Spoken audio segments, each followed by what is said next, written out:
Assalamualaikum warahmatullahi wabarakatuh. A'udzubillahi minasyaitonir rajim. Bismillahirrahmanirrahim. Lahadun nabiyil mustafa sayyidina Muhammadin sallallahu alaihi wasallam wa hadrati abaihi wa ummati wa dzurriyyati wa ikhwanihi minan nabiyyin wal mursalin wa ali kullin wa sabiqul azmain wa tabi'in wa tabi'in lahum bi ihsanin ila yaumiddin, khususan ke musannif mu'allif padal kitab sebenarnya aja. Saya Salim bin Simrah Hadrami. Kita buka sifat saja Syekh Nabi Al-Bati. Muslimin sayyidina Ustadina Jabalul muslimin muslimat wa minna wala amat jamaatana wa ta'ala bintana. Salam siril Fatihah. A'udzubillahi minasyaitonir rajim. Bismillahirrahmanirrahim. Alhamdulillahi rabbil alamin arrahmanir rahim maliki yaumiddin. Iyyaka na'budu wa iyyaka nasta'in ihdinas siratal mustaqim siratal ladzina an'amta 'alaihim ghairil maghdubi 'alaihim waladdallin. Amin. Bismillahirrahmanirrahim. Arkanul imani utawi pira-pira rukune iman iku sitatun ana 6. Antu mina rupane siji nyentak ngimanaken sapa sira billahi kelawan Gusti Allah wa malaikatihi lan loro malaikate Allah wa kutubihi lan telu pira-pira kitabe Allah wa rusulihi lan papat pira-pira rasule Allah wa bil yaumil 5 kelawan dina al akhir kang akhir wa bil qadari lan 6 kelawan pasten khairihi ya bagus-bagus pesten wa syarihi lan ala-alane pesten minallahi saking Gusti Allah taala hale mahaluhur sapa Allah. Bismillahirrahmanirrahim. Rukun iman yaitu ada 6 perkara. Iman adalah secara bahasa at-tasdik yaitu membenarkan, sedangkan menurut syara yaitu membenarkan sesuatu yang dibawa oleh Rasulullah apapun itu. Jadi iman yaitu membenarkan semua apa-apa yang dibawa oleh Rasulullah Shallallahu Alaihi Wasallam. Jadi ketika kita mengimani, percaya atau yakin terhadap apa-apa yang dibawa oleh Rasulullah Shallallahu Alaihi Wasallam, berarti kita sudah memiliki keimanan. Namun keimanan itu ada 5 tingkatan.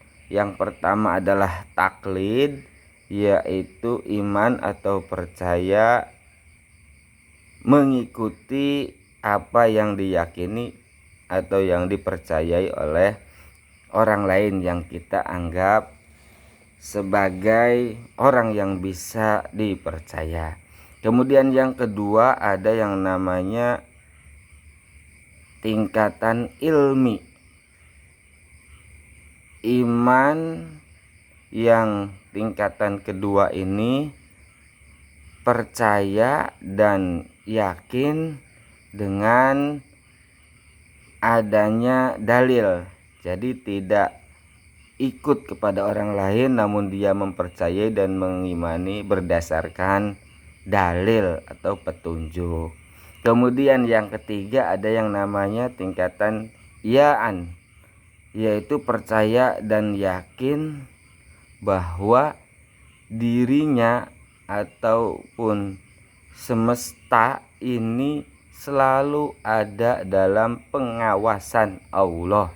Jadi ketika kita meyakini, mengimani, percaya bahwa kita selalu diawasi oleh Allah, bahkan seluruh alam semesta ini diawasi oleh Allah, itu tingkatan iman kita sudah sampai kepada tingkatan yang ketiga yaitu ya'an. Kemudian lagi tingkatan iman yang keempat adalah tingkatan yaitu hak, ya, hak keimanan yang hak. Iman yang hak yaitu percaya dan yakin bahwa hatinya ini selalu terikat terkait dengan Allah. Jadi dimanapun, kapanpun, sedang apapun, hatinya selalu terikat dan berhubungan dengan Allah. Kemudian lagi yang terakhir yang paling tinggi adalah hakikat, ya, bahwa hakikat ini seperti halnya tenggelam atau sirna atau melebur dengan Allah. Ini tingkatan yang paling tinggi. Untuk orang awam seperti kita itu hanya bisa pada tingkatan kedua saja setelah taklid, yaitu pada tingkatan ilmi. Kita bisa mengimani, percaya dan yakin dengan adanya bukti dari dalil-dalil. Sedangkan untuk tingkatan ketiga, keempat, dan kelima ini harus ada tingkatan khusus atau makom yang lebih tinggi yang harus disertai dengan keilmuan dan guru yang bisa dipercaya, yaitu mulai dari tingkatan ketiga adalah iyan, selalu dalam pengawasan Allah, hak, selalu hatinya terikat dengan Allah, dan hakikat, tenggelam, sirna, dan melebur dengan Allah. Kita lanjutkan. Antuk mina billahi, yang pertama adalah beriman kepada Allah. Seseorang bisa dikatakan betul-betul beriman kepada Allah ketika dia mampu menjawab dengan yakin tentang 4 pertanyaan. Di mana, bagaimana, kapan, dan berapa. Di mana Allah, bagaimana Allah, kapan Allah, dan berapa Allah. Ketika kita dengan yakin menjawab bahwa di mana Allah, Allah itu tidak terikat dengan tempat dan waktu, maka dimanapun, kapanpun, saat apapun, Allah selalu ada. Ketika bisa menjawab dengan yakin, maka itu sudah bisa dikatakan beriman dengan sesungguhnya. Kemudian lagi pertanyaan yang kedua, bagaimana? Bagaimana Allah? Allah itu tidak ada awalnya dan tidak akan pernah berakhir. Al-awalu, yang awal tidak ada awalnya, dan yang terakhir tidak akan pernah berakhir. Jawab dengan mantap. Kapan Allah itu?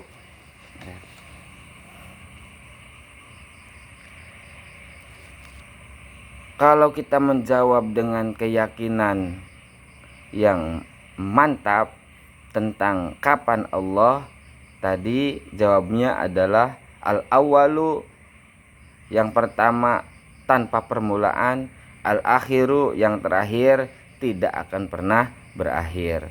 Lantas bagaimana Allah? Pertanyaan yang kedua tadi, bagaimana Allah? Jawabannya adalah mukhalafatul hawadisi.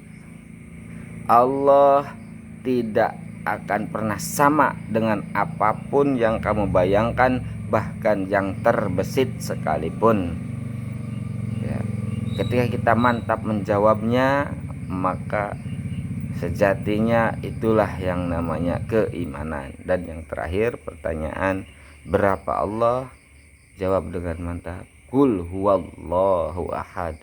Katakan bahwa Allah itu satu. Jadi ketika ada 4 pertanyaan dan dengan mantap bisa menjawabnya, di mana Allah? Allah selalu ada dimanapun, tidak terikat ruang dan waktu, tidak terikat tempat dan masa. Bagaimana Allah? Allah tidak akan pernah sama. Mukhalafatul khawadisi, dengan apa yang terbayang dan apa yang terbesit. Nomor 3 pertanyaan, kapan Allah? Allah ada pertama tanpa permulaan, dan Allah maha akhir tanpa akan pernah berakhir. Yang terakhir, berapa Allah? Jawab, Qul huwallahu ahad. Allah itu hanya satu. Kemudian yang kedua, wa malaikatihi, yaitu iman kepada malaikatnya Allah. Wal malakul ladzi bila abi wa la aklala syurba wala naumalahum. Malaikat itu tidak makan, tidak minum, tidak berayah dan tidak beribu. Sama seperti makhluk Allah yang lainnya, namun keistimewaan daripada malaikat, dia tidak memiliki hawa nafsu dan juga tidak punya keturunan, tidak pula punya nasab, karena Allah langsung menciptakannya. Kemudian lagi yang ketiga, wa kutubihi, yaitu iman kepada kitab-kitabnya Allah, membenarkan bahwa Allah menurunkan kitab-kitab terdahulu, firman-firmannya Allah terrangkum dalam kitab-kitab terdahulu, yaitu kitab Zabur yang diturunkan kepada Nabi Dawud, kitab Injil yang diturunkan kepada Nabi Isa, kitab Taurat yang diturunkan kepada Nabi Musa, dan Al-Quran tentunya diturunkan kepada Nabi Muhammad. Itu adalah kitab-kitab Allah. Wa rusulihi, dan kepada rasul-rasulnya Allah, mengimani bahwa semua orang pilihan Allah yang diutus itu merupakan utusan-utusan Allah yang benar-benar adanya dan benar-benar apa yang dibawanya adalah dari Allah. Ketika kita meyakini bahwa rasul-rasul Allah yang jumlahnya tidak ada yang mengetahui, hanya disebutkan yang wajib diketahui itu ada 25.